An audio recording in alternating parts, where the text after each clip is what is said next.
अस्सलाम वालेकुम ma'am.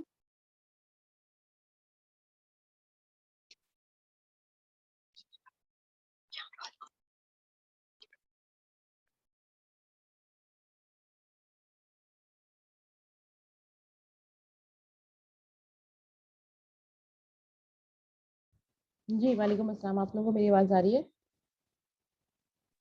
Yes ma'am. जी। अच्छा, मैं स्टूडेंट्स का वेट कर रही थी। अभी भी 18 स्टूडेंट्स हैं। कुछ प्रोजेक्ट्स हैं मेरे ख्याल से। कल की क्लास में बच्चे थोड़े थे, मुझे बता रहे थे कि किसी सब्जेक्ट का कोई, आई थिंक कंप्यूटर नेटवर्क्स का या कंपाइलर का प्रोजेक्ट मिला हुआ है शायद। यस यस मैम, मैम, मेरे कंपाइलर साथ का है। साथ। Yes ma'am. तो कंपाइलर ही बोलो ना, फिर ये क्यों पढ़ने आ गए? तो मैम मतलब हम जो तो आए लोग हुए। नहीं आए उनके बारे में कह रही हूँ मैं। आप लोग तो आ गए हैं टाइम पे। सो कोई क्वेश्चन है किसी का पहले? अदरवाइज हम लेक्चर स्टार्ट कर लें।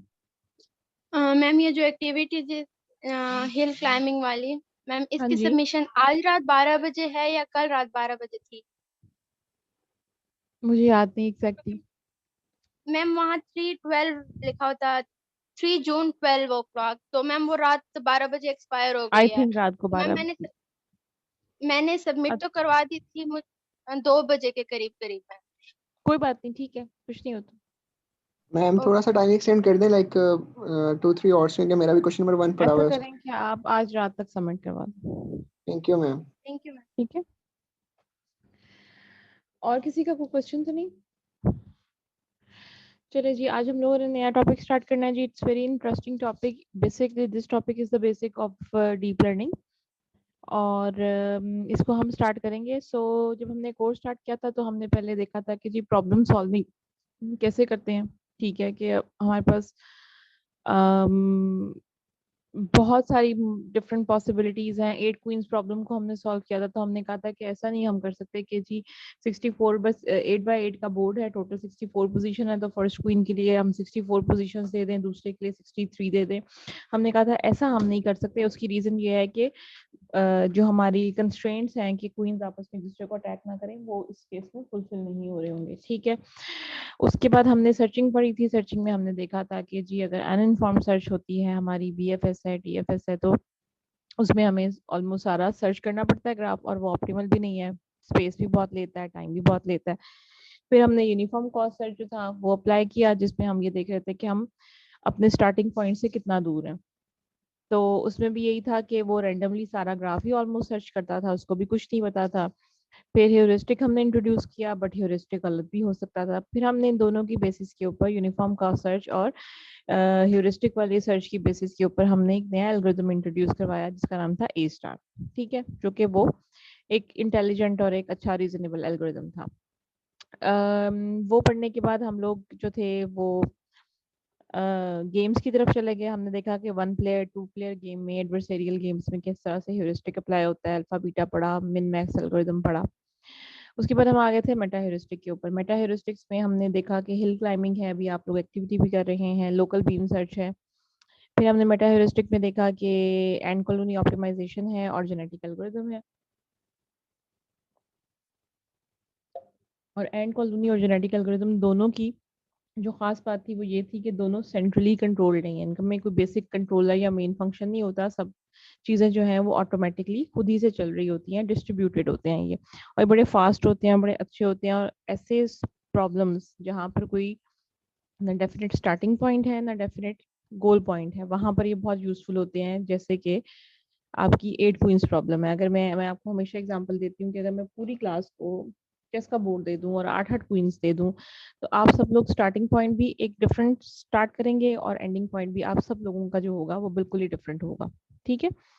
सो अब ये सारा कुछ करने के बाद हम आते हैं न्यूरल नेटवर्क की तरफ। एक छोटी सी अनाउंसमेंट मैं ये कर दूं कि न्यूरल नेटवर्क में से आप लोगों को मैंने प्रोजेक्ट देना है। प्रोजेक्ट इंशाल्लाह मैं नेक्स्ट क्लास में अनाउंस कर दूंगी। ठीक है, बहुत लंबा चौड़ा नहीं होगा, छोटा सा कोई होगा। ठीक है, बिल्ट इन फंक्शंस आप यूज कर सकते हैं पाइथन। लैब में वो इंस्ट्रक्टर करवा रहा होगा। लैब मैनुअल उसको कहा गया था कि लैब मैनुअल बनाए, जिन लोगों ने लैब्स वगैरह मिस किए हैं, तो उसने वो बना दिया। मैं उसको कह दूंगी कि आप लोगों से शेयर भी कर दे। उसमें उसने पूरी लैब नंबर 1 से सारा उसने बनाया हुआ है कि पाइथन को स्टार्ट कैसे करना है, कोड कैसे लिखना है। ठीक है, हर चीज के उसने सैम्पल कोड्स भी दिए हुए हैं। सो प्रोजेक्ट हम रिलीज कर देंगे नेक्स्ट वीक में इंशाल्लाह। और प्रोजेक्ट के ऊपर एक मैं ऑफर करूंगी आप लोगों को कि जो एक अच्छा ही डेटा सेट के ऊपर एक खुद प्रोजेक्ट, ठीक है, प्रोजेक्ट आपको मिल जाएंगे ऑनलाइन, आपको बेशुमार प्रोजेक्ट मिल जाएंगे बने बनाए, ठीक है। लेकिन जो स्टूडेंट मुझे खुद से प्रोजेक्ट बना कर देगा एक अच्छे डेटा सेट के ऊपर और एक अच्छे उसमें से वो कोई रिजल्ट्स निकालेगा, ठीक है, उसको मैंने स्ट्रेट ए देना है, ठीक है। सो टॉपिक स्टार्ट करते हैं जी, artificial neural network. Artificial ma'am neural net जी ये प्रोजेक्ट जो का इंडिविजुअल होगा या ग्रुप में करेंगे? दो लोग होंगे, okay ma'am. Not more than two, ठीक है। सो आप लोग ये करें कि आप लोग जो हैं अभी से अपने बना लें, पार्टनर्स देख लें। डेटा सेट आप लोगों ने खुद ही कलेक्ट करना होगा। डेटा सेट के बारे में कोई रिस्ट्रिक्शंस हो सकता है हो, वो मैं आप लोगों को शायद बता दूं, लेकिन डेटा सेट आप लोगों ने खुद ही सर्च करना होगा। जी जुबैर। मैम अगर इंडिविजुअल कर लें तो? इंडिविजुअल मुश्किल हो जाएगा जुबैर, क्योंकि आपने रिपोर्ट भी लिखनी होगी उसके ऊपर या कोई रिसर्च पेपर लिखना होगा। मैम असल में क्लास में किसी का पता नहीं है इस वजह से। आपने कोई मशीन लर्निंग पढ़ी हुई है? कोई पाइथन से आपका कोई इंट्रोडक्शन है? यस मैम, पढ़ी है मैंने। डीप लर्निंग पढ़ी हुई है आपने? नहीं, मशीन लर्निंग पढ़ी है। चलें ठीक है, फिर आप अगर समझते हैं कि आप अकेला इसको हैंडल कर लेंगे तो आप इसको कर लें, ठीक है, थैंक यू मैम। ठीक है।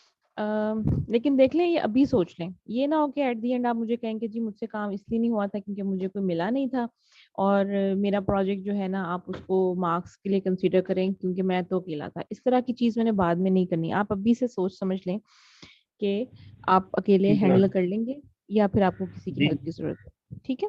जी ठीक है। अच्छा जी, तो और किसी का कोई क्वेश्चन तो नहीं है?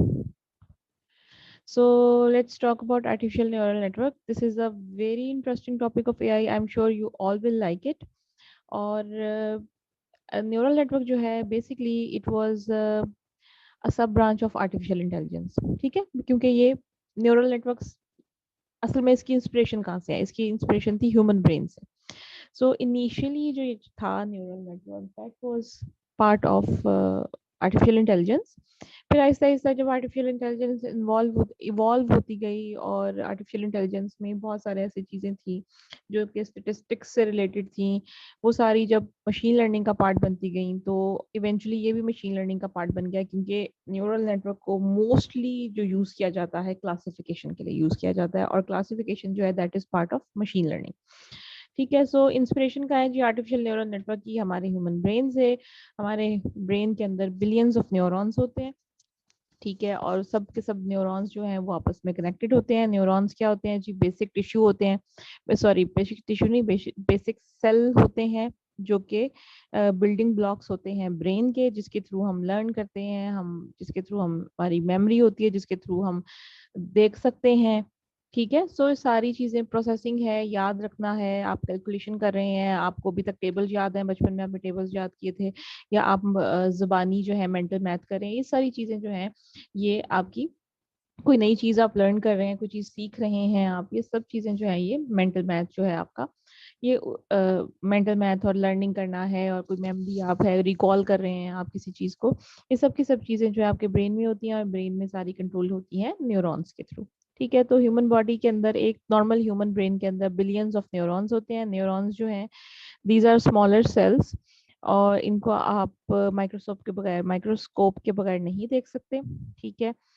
और हर इंसान के ब्रेन में बिलियंस ऑफ न्यूरॉन्स होते हैं और बिलियंस ऑफ कनेक्शंस होते हैं, क्योंकि ये सब ब्रेन जो न्यूरॉन्स हैं ये आपस में एक दूसरे से कनेक्टेड होते हैं, ठीक है जी। अच्छा, सो दिस इज द बेसिक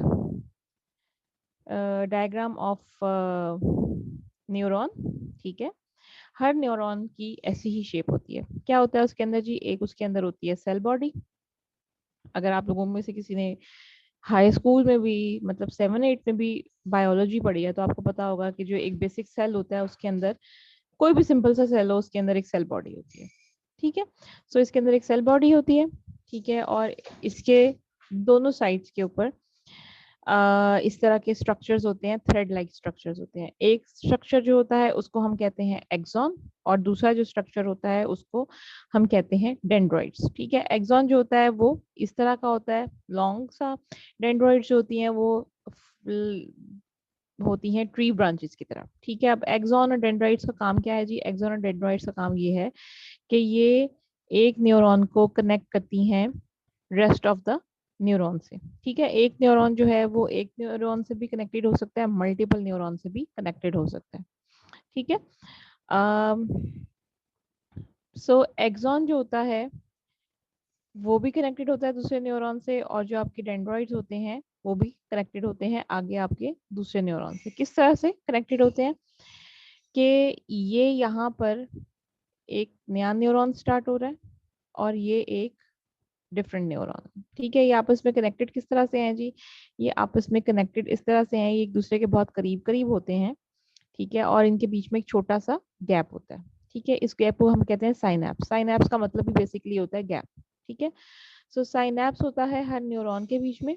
ठीक है, और हमेशा न्यूरॉन कैसे कनेक्टेड होते हैं? एक्सॉन के थ्रू कनेक्टेड होते हैं। और जो आपको ये चीज नजर आ रही है ना, ये यहाँ पर जो ये वाला स्ट्रक्चर नजर आ रहा है, ये किसी और न्यूरॉन के डेंड्राइट्स हैं। ठीक है, तो डेंड्राइट्स और एक्सॉन हमेशा मिलके जो आपका न्यूरॉन है उसको कनेक्ट कर रहे होते हैं। ठीक है, सो यहाँ पर अगर डेंड्राइट्स किसी से कनेक्टेड होंगे तो ये एक्सॉन होगा, ये जो मैंने ड्रॉ किया है ये रेड, ये एक्सॉन होगा।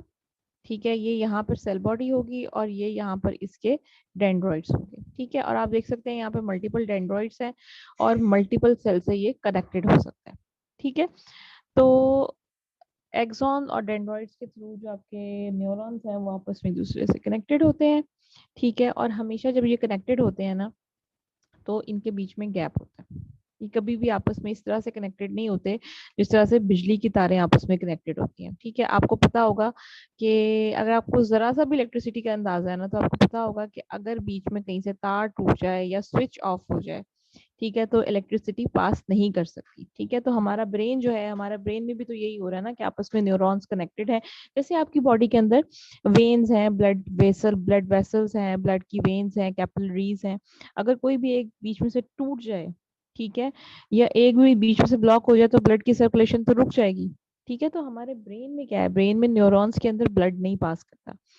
ब्रेन में न्यूरॉन्स के अंदर एक इलेक्ट्रोकेमिकल सिग्नल पास करता है जो इंफॉर्मेशन एक जगह से दूसरी जगह पहुंचाता है। ठीक है, सो आप देख रहे हैं, आप सुन रहे हैं, आपको कोई टेस्ट आया है, ये सारी चीजें जो हैं ये आपकी सेंसेस से इंफॉर्मेशन जो है ब्रेन तक जाती है, और फिर ब्रेन में न्यूरॉन्स इसको जो है वो प्रोसेस करते हैं। और ये जो ब्रेन तक इंफॉर्मेशन जाती है ये जाती है थ्रू द इलेक्ट्रोकेमिकल सिग्नल्स, और इलेक्ट्रोकेमिकल सिग्नल्स जो हैं वो पास कर रहे होते हैं थ्रू द डेंड्राइट्स, और उनको न्यूरॉन्स की जो सेल बॉडी होती है वो प्रोसेस कर रही होती हैं, और वो यहाँ से फिर आगे नेक्स्ट न्यूरॉन्स में चले जाते हैं। ठीक है, यहाँ तक किसी का कोई क्वेश्चन तो नहीं है?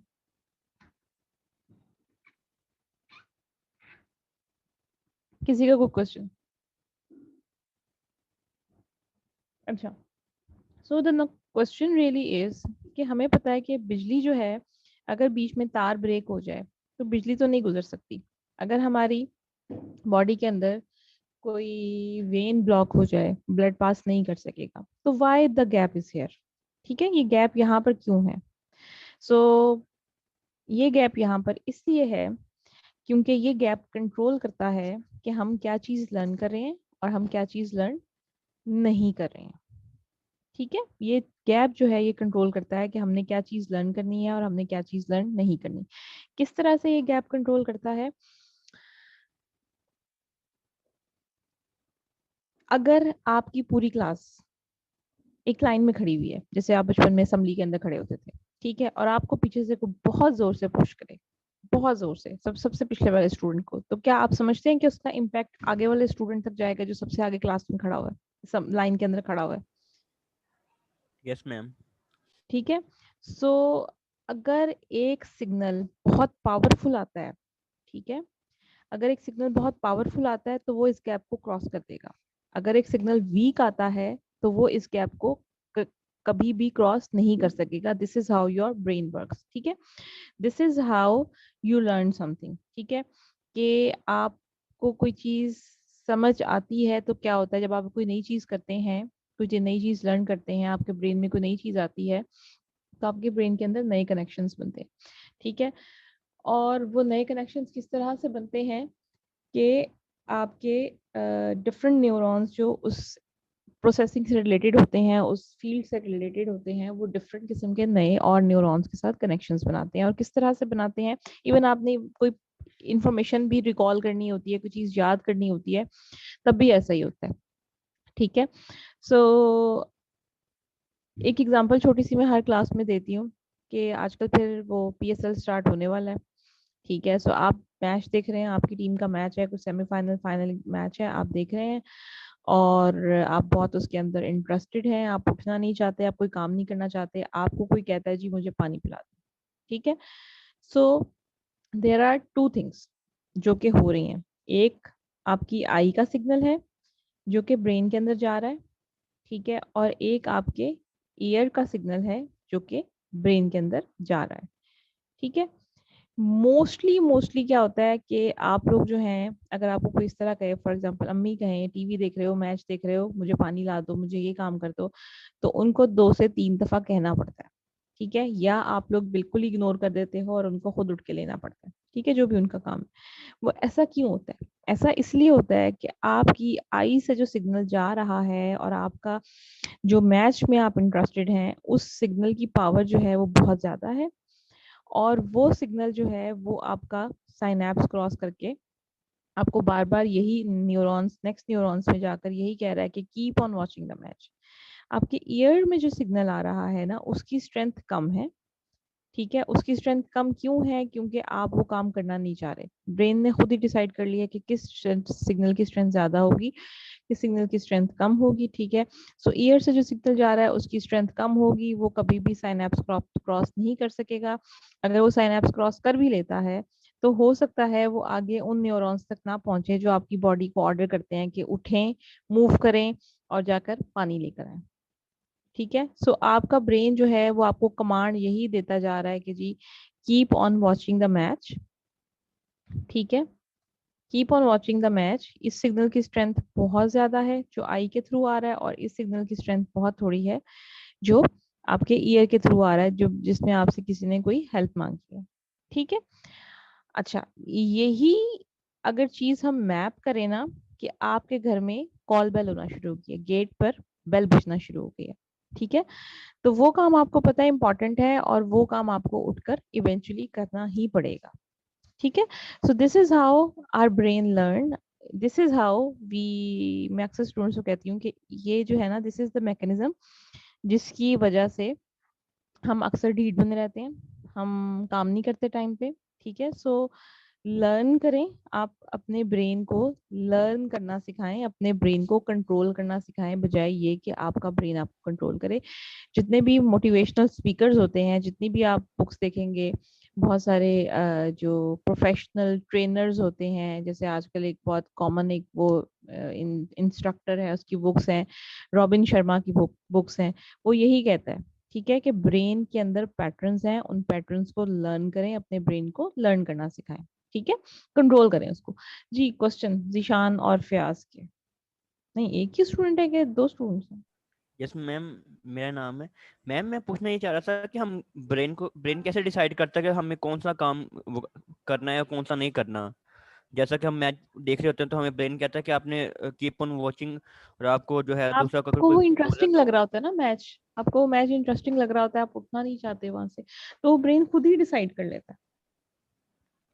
मैम अगर आप, इट मीन कि जी, ब्रेन ये डिसाइड करता है कि जो जिसमें ज्यादा इंटरेस्ट है वो उस चीज को पिक करना चाहिए, वो हमें ये मे बी बताता है। वो इस चीज को करता है, मे बी वो इस चीज को करता है, लेकिन बात असल में यहाँ पर जो हम करना चाह रहे हैं ना, वो ये करना चाह रहे हैं कि साइनैप्स का क्या ताल्लुक होता है सिग्नल्स के साथ। जितनी सिग्नल की स्ट्रेंथ ज्यादा होगी उतना ही ये काम जो है वो आप करेंगे, या वो चीज आपको अच्छी समझ आएगी। बाजू का कोई ऐसा कोर्स होता है जो आपको हमेशा ही बहुत अच्छा समझ आता है, और कुछ कोर्सेज होते हैं आपको नहीं समझ आते, ठीक है। सो ये सारी रीजन जो है वो बस इसी बात की है कि आपके ब्रेन में कोई सिग्नल, कोई कनेक्शन ऐसा है जो ब्रेक हो जाता है, जिसकी वजह से वो आप काम ठीक से नहीं कर पाते, ठीक है।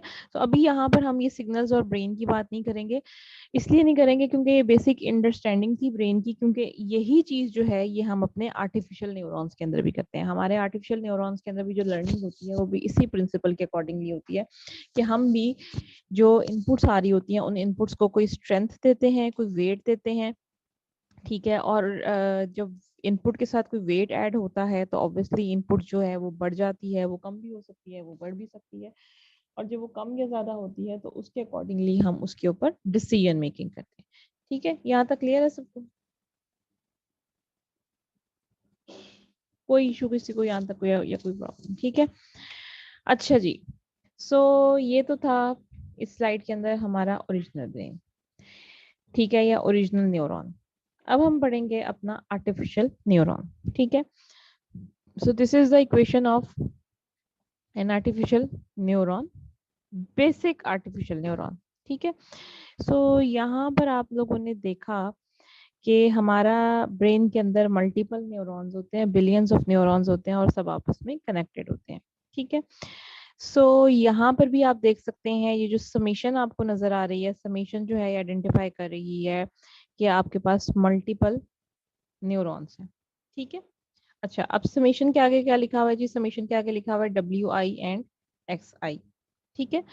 सो WI और XI का मतलब क्या है जी? इसका मतलब ये है कि ये हमारा एक न्यूरॉन है, इसके अंदर कोई प्रोसेसिंग हो रही वेट है जी, इसके अंदर कोई प्रोसेसिंग हो रही है, ये हमारा न्यूरॉन है, इसके अंदर कोई प्रोसेसिंग हो रही है।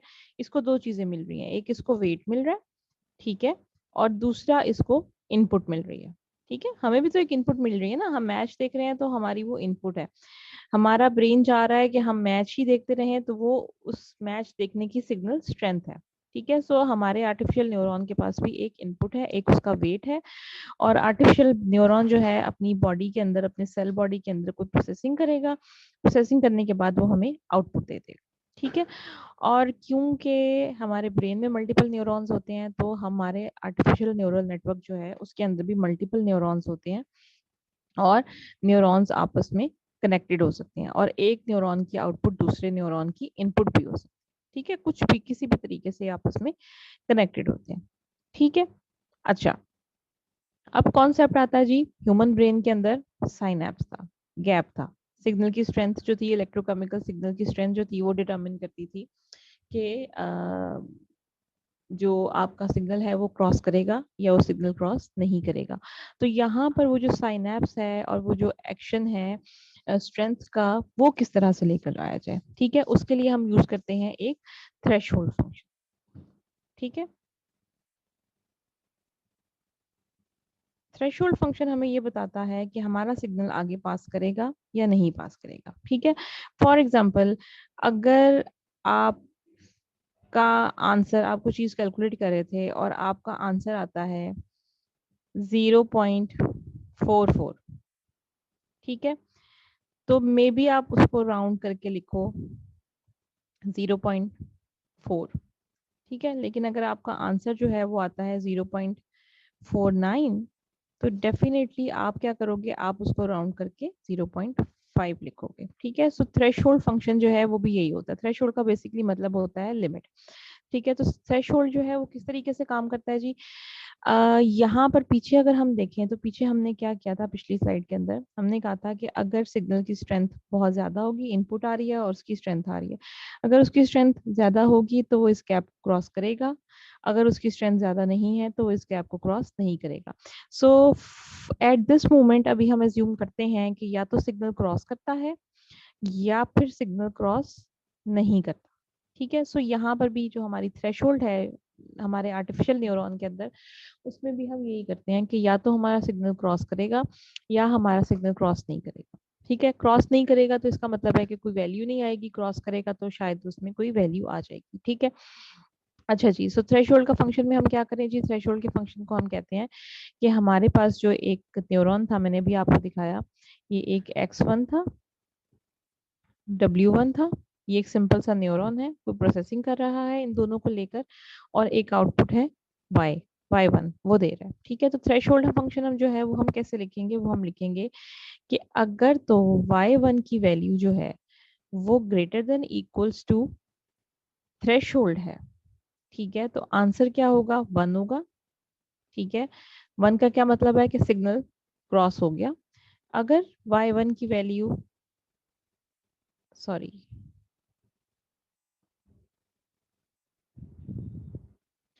अगर थ्रेशोल्ड y1 जो है थ्रेशोल्ड से बड़ा है तो आंसर 1 है, अगर y जो है थ्रेशोल्ड से छोटा है या उसके इक्वल है तो हमारा आंसर 0 है। 1 के केस में क्या है जी? 1 के केस में हम वही जो बायोलॉजिकल हमारा न्यूरॉन था जिसने पास करना था साइनेप्स से, ठीक है, ये 1 के केस में हम क्या कह रहे हैं? हम कह रहे हैं कि सिग्नल की स्ट्रेंथ ज्यादा थी और वो क्रॉस कर गया है साइनेप्स को। और 0 के केस में हम कह रहे हैं कि सिग्नल की स्ट्रेंथ थोड़ी थी और वो साइनेप्स को क्रॉस नहीं कर सका। यहाँ तक सबको क्लियर है? किसी को कोई इशू या कोई मसला? किसी को कोई इशू? No ma'am. अच्छा, यहाँ पर जो मैंने थ्रेशोल्ड लिया है ना, उसको अगर आप देखें गौर से, तो हम क्या बात कर रहे हैं जी? हम बात कर रहे हैं कि या तो सिग्नल पास करेगा या सिग्नल पास नहीं करेगा। ठीक है, यानी कि आंसर जो है या तो वो 1 होगा या फिर वो 0 होगा। ठीक है, सो इस वक्त हम जो थ्रेशोल्ड फंक्शन कर रहे हैं ना, उसको हम कहते हैं स्टेप फंक्शन। कि या तो हमारा आंसर 1 होगा या हमारा आंसर 0 होगा, इसके अलावा हमारा आंसर कुछ नहीं हो सकता। ठीक है, लेकिन थ्रेशोल्ड फंक्शन सिर्फ स्टेप फंक्शन नहीं होता, आप मल्टीपल किस्म के step functions, threshold functions use कर सकते हैं, जिसमें से एक सिग्मोइड फंक्शन होता है। अगर किसी ने मशीन लर्निंग पढ़ी है तो उसको आइडिया होगा सिग्मोइड फंक्शन का। और आप इस तरह का लीनियर फंक्शन भी यूज कर सकते हैं। ठीक है, आगे चल के देखेंगे, अगर हम इसको पढ़ते हैं आगे डिटेल में तो फिर हम देखेंगे। लीनियर तो मैं आपको नहीं करवाऊंगी, सिग्मोइड फंक्शन मैं आपको करवा दूंगी। ठीक है, सो हमने क्या कहा जी? हमने कहा जी हमारे पास आर्टिफिशियल एनवायरनमेंट के अंदर, कंप्यूटर साइंस के अंदर न्यूरॉन होते हैं। हर न्यूरॉन के पास इनपुट होती है, हर न्यूरॉन के पास वेट होता है। ठीक है, और समीशन हमने दी हुई थी, और समीशन का मतलब ये था कि मल्टीपल न्यूरॉन्स जो हैं वो आपस में कनेक्टेड हो सकते हैं। ठीक है, यानी कि अगर मल्टीपल न्यूरॉन्स आपस में कनेक्टेड हैं तो यहाँ पर क्या होगा? एक न्यूरॉन ये है, फॉर एग्जाम्पल एन की वैल्यू 2 है, तो एक न्यूरॉन ऊपर वाला था, एक न्यूरॉन दूसरा वाला था, ये W2 हो जाएगा, ये X2 हो जाएगा, ये Y2 हो जाएगा। ठीक है, और जो टोटल जो आउटपुट होगी इस दोनों न्यूरॉन्स की, वो इन दोनों को ऐड करके आई, क्योंकि यहाँ पर हमारे पास समेशन लिखा हुआ है। अच्छा, वैसे ये भी जरूरी नहीं है कि हमेशा आप उनकी आउटपुट्स को ऐड करें, आप उनकी आउटपुट्स को किसी भी तरीके से कंबाइन कर सकते हैं। डिफरेंट मेथड्स भी होते हैं। अच्छा जी, दिस इज एन एग्जांपल। दो वेट्स हैं, दो इनपुट्स हैं, ये थ्रेशोल्ड फंक्शन है। ठीक है, और थ्रेशोल्ड की जो वैल्यू है वो है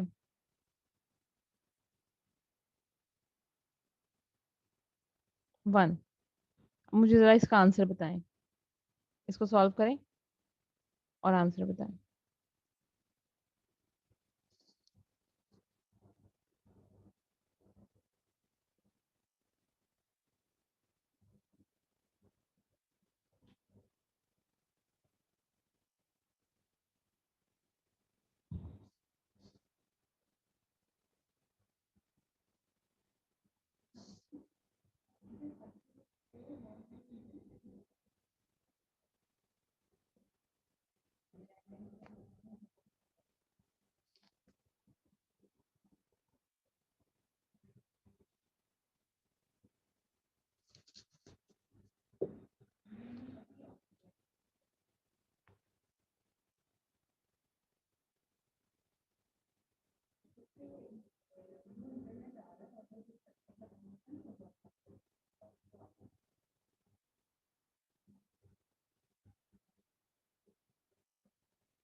हाँ जी, हो गया कैलकुलेट?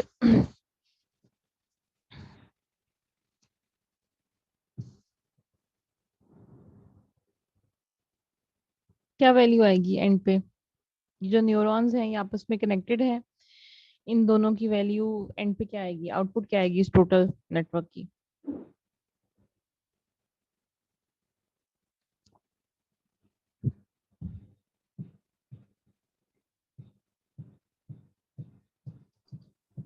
जीरो आएगी मैम। अच्छा, बाकियों की क्या आई है आंसर? बाकियों के केस में क्या वैल्यू आई है? एक स्टूडेंट ने बता मैम दिया। W1 और X1 को प्लस किया तो इसकी वैल्यू आएगी 0.15 और W2 और X2 को किया तो 13 प्लस नहीं कर और रहे, इन हम दोनों मल्टीप्लाई कर रहे हैं। ये देखो, हम मल्टीप्लाई कर रहे हैं, प्लस नहीं कर रहे। हर एक वेट और इनपुट को मल्टीप्लाई किया, 0.92 आई। ठीक है। एक न्यूरॉन का वेट और इनपुट को मल्टीप्लाई किया, दूसरे न्यूरॉन के वेट और इनपुट को मल्टीप्लाई किया, और फिर आखिर में सबको सम कर दिया। 0.9 समथिंग आती है। किस तरह आती है जी? इन दोनों को मल्टीप्लाई किया हमने तो हमारे पास आंसर आ जाता है 0.56। 0.92। ठीक है जी। और इन दोनों को अगर हमने किया तो 0.36, ठीक है। और इन दोनों को जब हम ऐड करेंगे, ठीक है, तो 0.9 आंसर क्या आएगा? 0.92 आएगा, ठीक है। थ्रेशोल्ड जो है वो हमारी 1 है, ठीक है। तो हमारा जो आंसर है वो थ्रेशोल्ड से कम है, तो हमारी जो आउटपुट होगी वो y होगी। और ये सिस्टम किस तरह से होगा जी? ये सिस्टम इस तरह से होगा कि इधर से आपके पास W1 X1 आ रहा है, ठीक है, और ये आपका न्यूरॉन 1 है, X1 है, ठीक है। और इधर से आपके पास W2 और X2 आ रहा है, और ये आपका न्यूरॉन 2 है, ठीक है। और इन दोनों का जो आंसर है वो ऐड होगा, ठीक है। और उस आंसर को ऐड करने के बाद हम उसके ऊपर थ्रेशोल्ड अप्लाई करेंगे और ये आपकी आउटपुट y आ जाएगी। यहाँ तक सबको क्लियर है? तो इसका मतलब ये है कि ये न्यूरॉन जो है, क्योंकि इसका आंसर 0 आ रहा है, तो इसका मतलब है कि ये आगे कोई इंफॉर्मेशन पास नहीं करेगा, ठीक है। इमेजिन करें कि इसकी आउटपुट जो है किसी और न्यूरॉन के अंदर जा रही है, ठीक है। ये जो आउटपुट 0 है किसी और न्यूरॉन के अंदर जा रही है, ये एक थर्ड वेट लगा हुआ है, और ये आपका एक नेक्स्ट न्यूरॉन है, ठीक है, X3।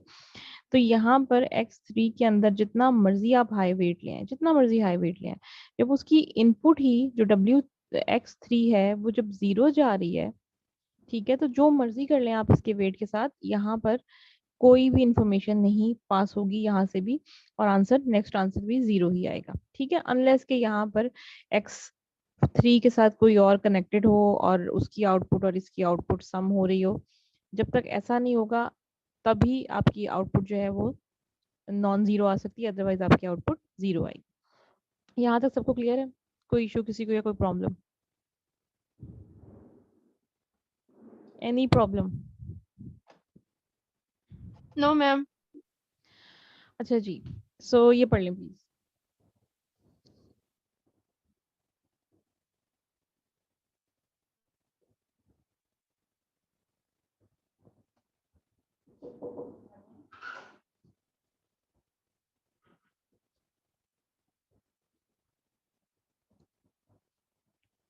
सो हर न्यूरॉन का वेट होता है, आर्टिफिशियल न्यूरल नेटवर्क के अंदर हर न्यूरॉन का वेट होता है, और हर एक का जो वेट होता है इनपुट के साथ मिलकर आउटपुट कैलकुलेट करता है। एक की आउटपुट जो है वो दूसरे की इनपुट बन जाती है, ठीक है। कोई सेंट्रल प्रोसेसिंग नहीं होती, सब इंडिपेंडेंटली जैसे ही जिसके पास वैल्यू आती है वो उसको प्रोसेस करना शुरू कर देता है, ठीक है।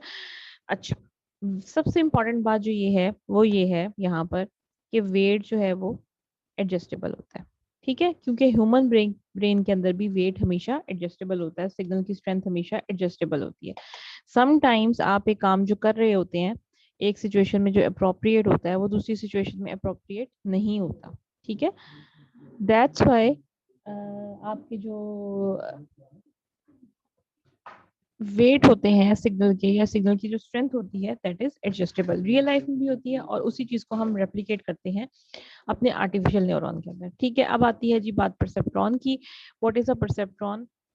परसेप्ट्रॉन जो है अभी हमने जो पढ़ा है, हमने कहा था कि न्यूरॉन जो है थ्रेशोल्ड जो हमने लगाई थी स्टेप फंक्शन की अकॉर्डिंगली थ्रेशोल्ड लगाई थी, हमने कहा था कि या तो एक न्यूरॉन जो है उसकी आउटपुट 0 हो सकती है या वो आउटपुट 1 हो सकती है, ठीक है।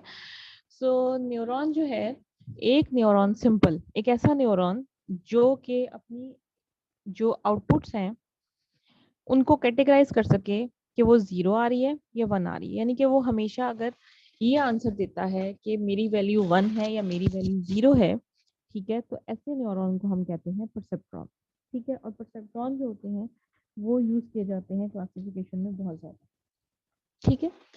एप्लीकेशंस कहाँ पर है इनकी जी? इमेज प्रोसेसिंग के अंदर होती हैं, रिकग्निशन के अंदर होती हैं, इमेज क्लासिफिकेशन के अंदर होती हैं। इसके अलावा भी और बहुत सारी जगहों पर क्लासिफिकेशन मशीन लर्निंग का जो टॉपिक है उसके अंदर न्यूरल नेटवर्क्स को यूज किया जाता है। ठीक है जी। अच्छा जी, so this is the revision of everything जो कि अभी हमने पढ़ा है। सो हमारे पास ये फंक्शन है, ठीक है, न्यूरॉन का फंक्शन है। ये हमारे पास थ्रेशोल्ड है, ठीक है। और इस फंक्शन के ऊपर हम जब ये थ्रेशोल्ड जो है इकट्ठी कर लें तो ये इस तरह से बन जाता है। यानी कि हम क्या करेंगे, हम यहाँ पर प्रोसेस करेंगे, ठीक है, और प्रोसेस करने के बाद इसके ऊपर स्टेप फंक्शन अप्लाई कर देंगे। ठीक है जी। सो नेक्स्ट आता है जी लर्निंग प्रोसेस। लर्निंग प्रोसेस क्यों यूज होता है? लर्निंग प्रोसेस यूज होता है जब हमने अपने वेट्स को एडजस्ट करना होता है। जब हम वेट्स को एडजस्ट कर रहे हैं तो हमने बेसिकली लर्न करना होता है कि कौन सा वेट जो है वो सही है, कौन सा वेट सही नहीं है। ठीक है, रियल लाइफ में भी ऐसा ही होता है कि समटाइम्स हम कोई चीज़ लर्न कर रहे होते हैं, हमें समझ नहीं आ रही होती है, हम उसको बार बार रीइंफोर्स करते हैं, बार बार लर्न करते हैं, तो इवेंचुअली वो हमें याद हो जाती है। ठीक है, हमें समझ आ जाती है, हमारी अंडरस्टैंडिंग हो जाती है। सो परसेप्ट्रॉन हमने पढ़ लिया जी। परसेप्ट्रॉन क्या करता है जी? अपनी जो इनपुट होती है उसको आइडेंटिफाई करता है कि वो कौन सी कैटेगरी में फॉल करती है, 0 कैटेगरी में फॉल करती है या 1 की कैटेगरी में फॉल करती है। अगर आप 0 1 को याद करें तो 0 1 क्या है जी? ट्रू फॉल्स वैल्यूज होती थी डिजिटल लॉजिक डिजाइन के अंदर। और आपके जो डिजिटल ऑपरेटर्स होते थे, ठीक है, डिजिटल ऑपरेटर आपके थे जी एंड और नॉट।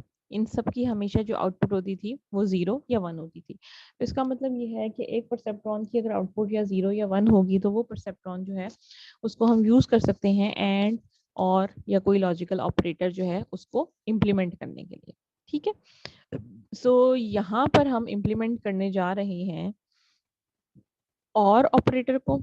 ठीक है, और ऑपरेटर आपको याद होगा कि जी 4 इनपुट कॉम्बिनेशंस होती हैं, 0 0 0 1 1 0 एंड 1 1।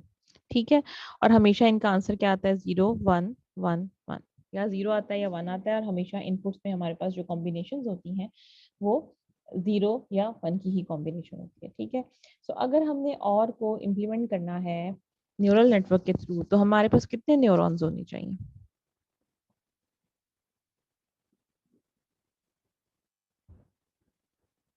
और की इनपुट्स कितनी है?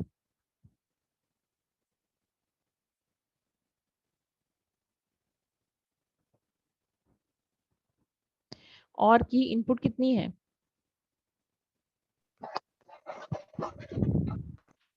अगर एक मैम सिंपल जी 2 जी 2 इनपुट्स हैं और की। ठीक है, तो हमारे पास न्यूरॉन भी 2 ही होंगे। ठीक है, और दोनों से हमारे पास कुछ इनपुट जा रही होगी और दोनों का कुछ वेट होगा। अब पिछली एग्जांपल जो हमने की थी उस पर वेट हमें गिवन था। हर दफा हमें वेट गिवन नहीं होता। जब हमें वेट गिवन नहीं होता तो हम वेट जो है एज्यूम कर लेते हैं इस रेंज के अंदर। ठीक है, वो ऑफ कोर्स गलत भी हो सकता है, वो सही भी हो सकता है। सही हो गया वेल एंड गुड, अगर गलत हो जाएगा तो हम उसको फिर चेंज करेंगे, अपडेट करेंगे। और वो जो अपडेट है उस अपडेट करने के प्रोसेस का नाम है लर्निंग प्रोसेस। ठीक है, अच्छा जी। सो जो लर्निंग प्रोसेस है उसका ये हमारे पास फॉर्मूला है। ठीक है, देखिए इनपुट जो है हमारी, हमने कहा कि जी हमने और ऑपरेटर को इम्प्लीमेंट करना है तो इनपुट हमारी होगी 0 0 0 1 1 0 और 1 1। इसके अलावा हमारी कोई इनपुट नहीं हो सकती, यानी कि हमारी इनपुट गलत नहीं होगी। इनपुट का हमें पता है। वेट जो है वो अप एंड डाउन हो सकते हैं। ठीक है, अभी जो वेट हमारे अप एंड डाउन होंगे उनको जो हमने एडजस्ट करना है वो किस तरीके से एडजस्ट करना है कि अगर कोई वेट हमारा गलत है, हमें कैसे पता चलेगा कि वेट गलत है? आगे जाके देखते हैं। अगर हमारा वेट जो है वो रॉन्ग सिलेक्ट हुआ था, ठीक है, तो उस वेट को अपडेट करने का तरीका ये है कि उस वेट के अंदर ये वेट है और उसके अंदर ये इन तीनों का प्रोडक्ट जो है वो ऐड कर दो। ठीक है, इसमें से ए क्या है जी? ए इज अ कांस्टेंट। ये हमेशा वेल डिफाइंड कांस्टेंट होता है, इसकी वैल्यू 1 से लेस और 0 से बड़ी होती है और ये आपको हमेशा गिवन होता है। ठीक है, एक्स आई जो है, एक्स आई क्या है जी? एक्स आई आपने न्यूरॉन पढ़ा था। WI के साथ जो इनपुट आ रही होती है उसको हम कहते हैं XI। यानी कि अगर आपके WI के अंदर गड़बड़ है तो XI into A into E। E क्या चीज है? E है जी एरर। एरर किस चीज का एरर है? एरर ये है कि आपने वैल्यू प्रिडिक्ट करनी थी 0 लेकिन आपने प्रिडिक्ट कर दी 1। फॉर एग्जाम्पल यहाँ पर आंसर जो है और ऑपरेटर का वो आना चाहिए 1, ठीक है, प्रिडिक्शन जो है वो आनी चाहिए 1, लेकिन आप क्या करते हैं जी, वैल्यू ले आते हैं 0 की। दैट मीन्स के यहाँ पर एरर आ गया, ठीक है, जो वैल्यू आनी चाहिए थी वो नहीं आई। सो वेट एडजस्ट करने का तरीका ये है कि जिस वेट में आपको गड़बड़ नजर आती है उस वेट के अंदर आप ऐड कर दें एरर, लर्निंग रेट और उस रिस्पेक्टिव इनपुट का प्रोडक्ट। ठीक है, यहाँ तक सबको क्लियर है? किसी को कोई इशू तो नहीं? किसी को कोई इशू? मैम ये ई क्या होगा इस फॉर्मूले में?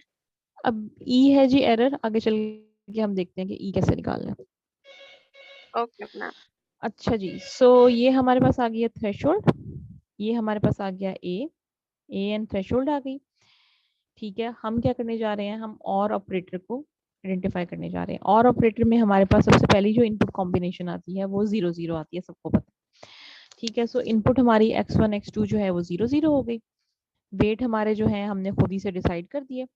ठीक है, और जब और के अंदर हमारे पास इनपुट 0 0 होती है तो हमारी एक्सपेक्टेड जो आउटपुट होती है वो क्या होती है, वो भी 0 होती है।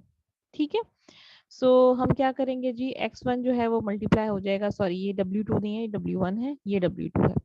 x1 मल्टीप्लाई हो जाएगा W1 से, x2 मल्टीप्लाई हो जाएगा W2 से। ठीक है, दोनों का आंसर जो है वो 0 आएगा क्योंकि x1 x2 0 है। ठीक है, थ्रेशोल्ड हमारी क्या है जी, थ्रेशोल्ड हमारे पास 0 है। ठीक है, और हमारा जो आंसर है वो 0 आ गया। ठीक है, सो हमें आंसर क्या चाहिए था, 0 चाहिए था, और हमारा आंसर जो है वो भी 0 आ गया। ठीक है, नेक्स्ट इनपुट कॉम्बिनेशन के ऊपर आते हैं। नेक्स्ट इनपुट कॉम्बिनेशन जो है हमारी है 0 एंड 1। वेट हमारा वही है एज इट इज जो हमने पहले वाला सेलेक्ट किया था। इसके ऊपर हम अप्लाई करते हैं अपना वही फॉर्मूला। ठीक है, 0 इंटू 0.2 माइनस 0.2, 1 इंटू 0.4। ठीक है, सो आंसर क्या आएगा जी, आंसर इसका आएगा 0.4। ठीक है, 0.4 जो था थ्रेशोल्ड, क्योंकि हमारी 0 थी, आंसर हमारा थ्रेशोल्ड जो है उससे बड़ा था। ठीक है, जो हमारा आंसर था वो थ्रेशोल्ड से बड़ा और उसके इक्वल था। ठीक है, तो हमारा जो आंसर है वो क्या आ गया है, हमारा आंसर आ गया है 1। और जब हम 0 1 का और करते हैं तो हमारे पास आंसर 1 आता है। तो जो हमें चाहिए था वही हमारा आंसर आता है। ठीक है, नेक्स्ट हमारे पास इनपुट कॉम्बिनेशन जो है और ऑपरेटर के लिए वो है 1 एंड 0। ठीक है, सो 1 को हमने वेट से मल्टीप्लाई किया, 0 को हमने वेट से मल्टीप्लाई किया, आंसर हमारे पास नेगेटिव में चला गया। ठीक है, आंसर नेगेटिव होने का मतलब ये है कि वो थ्रेशोल्ड से छोटा हो गया। थ्रेशोल्ड हमारी 0 थी। ठीक है, थ्रेशोल्ड से छोटा हो गया है तो उसकी जब जो आंसर है वो 0 आ रहा है। ठीक है, तो ये जो 0 आंसर आ गया है थ्रेशोल्ड के उसमें, ये हमें नहीं चाहिए था। यहाँ पर एक्सपेक्टेड जो रिजल्ट था हमारा वो 1 आना चाहिए था, लेकिन हमारा आंसर जो है वो 0 आ गया। दैट मीन्स कि हमारे पास एरर आ गया।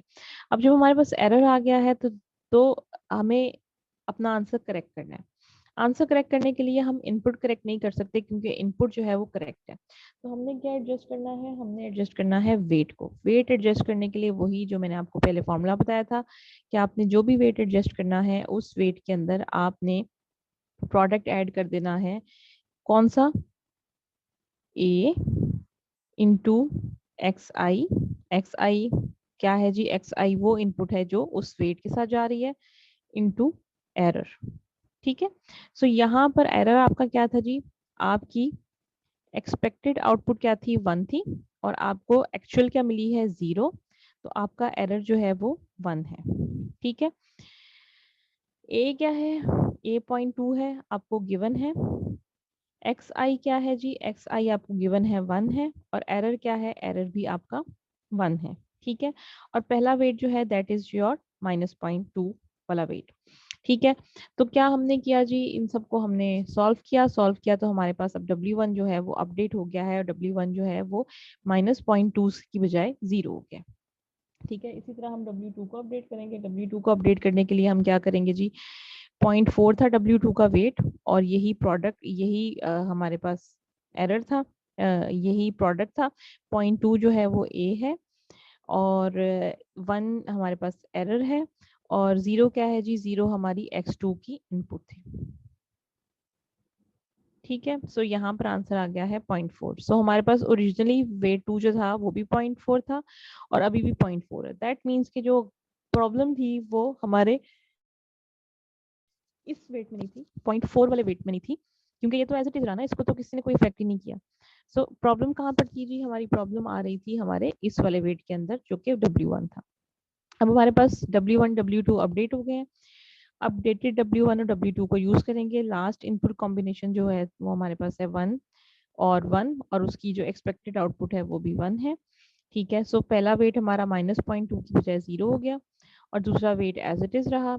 इन दोनों को सॉल्व किया तो हमारे पास 0.4 आ गया। 0.4 is greater than equals to threshold. ठीक है, और हमारे पास आंसर 1 आ गया। यही एक्सपेक्टेड आंसर था हमारा और यही हमें मिला है। ठीक है, सो हमारा आंसर करेक्ट है। यहाँ तक सबको समझ आ गया है? किसी को कोई इश्यू या कोई प्रॉब्लम है तो प्लीज मैम जी।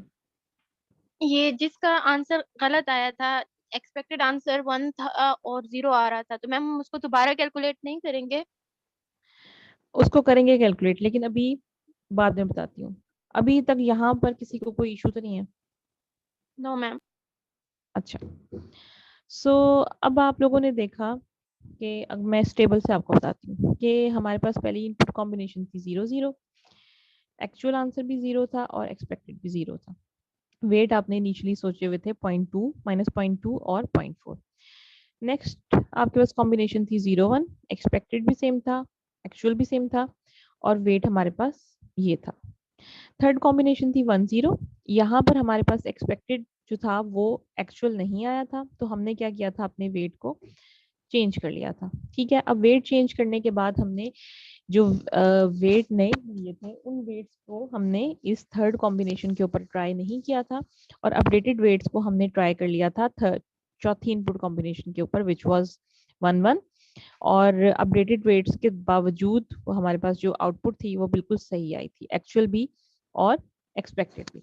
ठीक है, अच्छा, सो अब यहाँ तक जो हमने काम किया है उसके अंदर हमारे पास एक एरर आया। ठीक है, और हमने उस एरर के अकॉर्डिंगली वेट्स को अपडेट किया है और वो जो अपडेटेड वेट है ना उसको हमने सिर्फ आखिरी कॉम्बिनेशन के ऊपर ट्राई किया है। ठीक है, अब हर एक आइट्रेशन के लिए या हर एक इनपुट कॉम्बिनेशन के लिए हम अलग-अलग वेट तो नहीं रखेंगे ना, क्योंकि हमारे पास तो एक ही न्यूरॉन है, उसके अंदर एक ही वेट जाना है और एक इनपुट जानी है और हर दफा हम उसको चेंज तो नहीं कर सकते। सो हम क्या करेंगे, जो हमारे अपडेटेड वेट है उसको चेक करेंगे दोबारा से ऑल इनपुट कॉम्बिनेशंस के लिए। ठीक है, सो पहली इनपुट कॉम्बिनेशन थी 0 0, उस पे आंसर करेक्ट आ गया। ठीक है, 0 1 पे भी आंसर ठीक आ गया अपडेटेड वेट्स का। 1 0 पे अगेन उसने प्रॉब्लम किया। ठीक है, 1 0 पे वेट जो है वो 0 एंड 0.4 की बजाय 0.2 एंड 0.4 हो गए। ठीक है, और फिर हमने उसको चौथी कॉम्बिनेशन के ऊपर हमने दोबारा से उसको टेस्ट किया और हमारा आंसर जो है वो करेक्ट आ गया। ठीक है, अभी भी अगेन आप देख सकते हैं कि हमारे जो वेट है वो फिर in the middle of an iteration change हो गए। In the middle of an iteration हमारे वेट चेंज हो गए। ठीक है, और अब ये जो अपडेटेड वेट है 0.2 एंड 0.4 इनको चेक होना चाहिए, इनको वेरीफाई होना चाहिए all of the input combination के ऊपर। ठीक है, सो अपडेटेड वेट को यूज किया, फर्स्ट कॉम्बिनेशन हो गई, सेकंड कॉम्बिनेशन ओके, थर्ड भी हो गई और फोर्थ के ऊपर भी हमारे पास करेक्ट आंसर आ गया। तो अब हमारे पास और ऑपरेटर जो है उसको हमने इम्प्लीमेंट किया है न्यूरल नेटवर्क के थ्रू, स्क्रैच से हमने इम्प्लीमेंट किया है और हमने जो वेट लिए हैं दे आर 0.2 एंड 0.4। ठीक है, 0.2 एंड 0.4 जो है वो कैसे आए हैं, वो ऐसे आए हैं कि इनिशियली हमारे पास -0.2 एंड 0.4 थे। अब अगर आप में से कोई स्टूडेंट -0.5 और 0.5 के साथ स्टार्ट करता है तो उसके वेट्स डिफरेंट आएंगे। ठीक है, सो आपके वेट्स जो हैं हमेशा इस बात पे डिपेंड कर रहे हैं कि इनिशियली जो आपके वेट थे वो कितने थे या उसकी वैल्यू क्या थी, उसके अकॉर्डिंगली आपके वेट्स जो हैं वो आपके फाइनल वेट जो है। यानी कि अगर मैं क्वेश्चन सबको सॉल्व करने के लिए दूं, मैं कहती हूँ आपसे कि और ऑपरेटर आप स्क्रैच से इंप्लीमेंट करें और वेट खुद से डिसाइड करें, तो हर एक के क्योंकि इनिशियल वेट्स डिफरेंट होंगे तो उसके फाइनल वेट्स भी डिफरेंट होंगे। ठीक है, यहाँ तक सबको क्लियर है? किसी को कोई इशू या कोई प्रॉब्लम?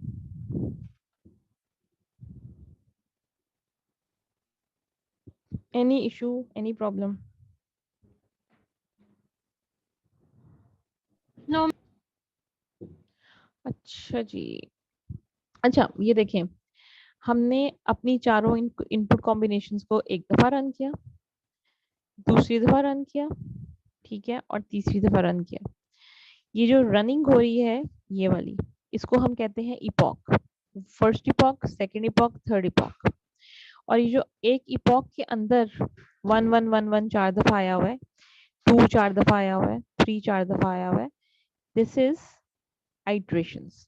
ठीक है, सो न्यूरल नेटवर्क के अंदर आइट्रेशंस नहीं होती, इपॉक्स होती हैं। इपॉक्स आपको बताती हैं, इपॉक का मतलब ये होता है कि आपने अपनी स्पेसिफिक इनपुट कॉम्बिनेशन को एक स्पेसिफिक सेट ऑफ वेट के लिए फॉर ऑल कॉम्बिनेशंस रन किया था, ये मतलब होता है इपॉक का।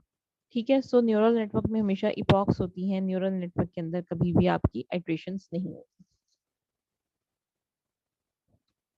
मतलब ये है कि इपॉक्स के अंदर आइट्रेशंस हो सकती हैं, लेकिन नॉर्मली आप जो वर्ड यूज करते हैं ना कि आइट्रेशंस करवाई हमने इतनी, वो न्यूरल नेटवर्क के अंदर यूज नहीं होता। ठीक है जी, अच्छा ये एक अब नई डिफरेंट चीज आ रही है, इसको हम नेक्स्ट क्लास में देखेंगे। नेक्स्ट क्लास में मैंने आपका आर्टिफिशियल ये जो न्यूरल नेटवर्क है इसमें से आपकी एक एक्टिविटी भी करवानी है। ठीक है, क्लास के एंड पे मैंने एक्टिविटी देनी है और शुरू में मैंने थोड़ा सा आपको लेक्चर देना है। ठीक है,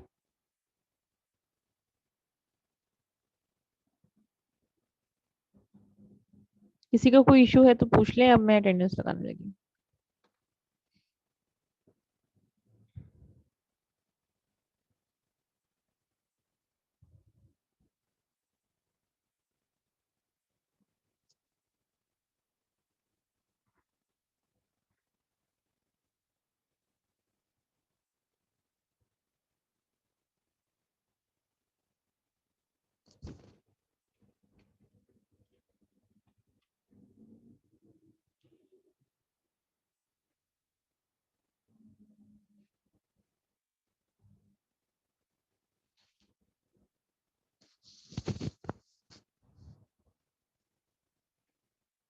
ये सेक्शन V3 है, V5 है मैम। V5 है।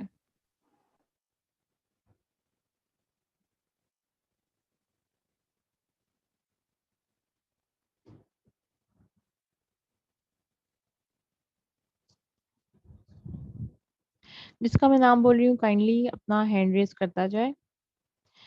आतिका हैं, अब्दुल मनान,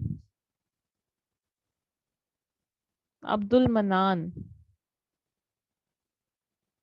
अब्दुल मुईद, ठीक है, अब्दुल रहीम। जुबैर आपका तो नाम ही एंड में आना है। अब्दुल रहीम, अब्दुल रहमान, अबू उबैद,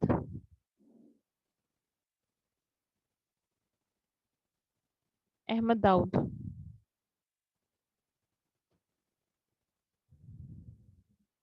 एहतशामुल हक, बुशरा, अच्छा, Fatima, present ma'am. Gulrez, Mubashir, present ma'am. Mohammad Asad, ठीक है, Shahzeb, Shahzeb,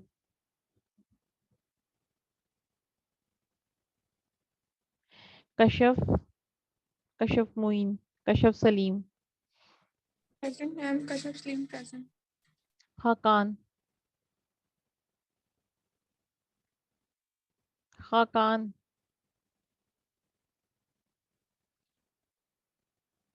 Haris Siddiqui, Yes, ma'am. Usama Naeem, Mohsin Farooq,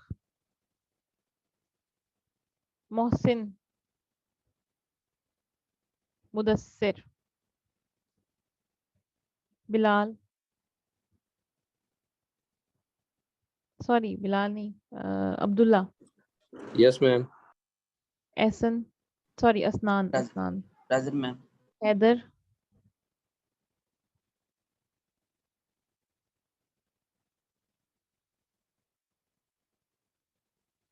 Hamza Shafiq,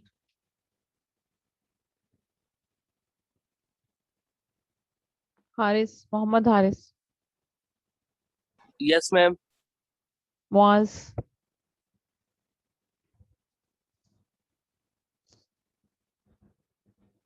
Mubashir Azeem, Rizwan,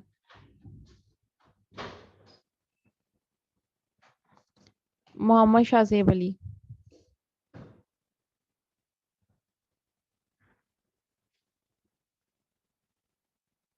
Usama Waheed,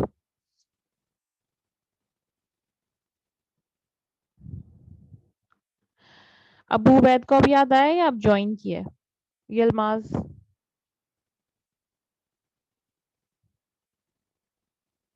Zeeshan, Zubair, present. Naseebullah, Usama Tariq, Usama Tariq, Sana Hameed, Sana, Saleem, Shaleem, sorry Shaleem, Shiraz, Talha Majeed, Usama Hasnain, Usman बशारत,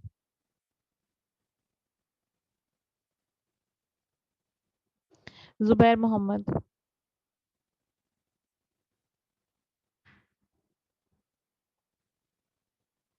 किसी की रह तो नहीं गई?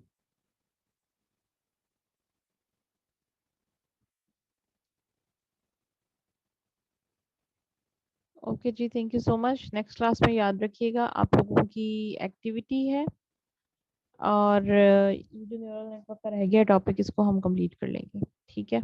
उसके बाद आपके 1 या 2 टॉपिक रह गए और वो हम देख लेंगे कि वो कौन से हमने कवर करने हैं, ठीक है। मैम नेक्स्ट क्लास जो ऑन कैंपस तो नहीं होगी? ये आपको यूनिवर्सिटी से ईमेल आ जाएगी। अभी तक हमारे पास कोई इन्फॉर्मेशन तो नहीं आई है लेकिन आपको यूनिवर्सिटी से ईमेल आ जाएगी।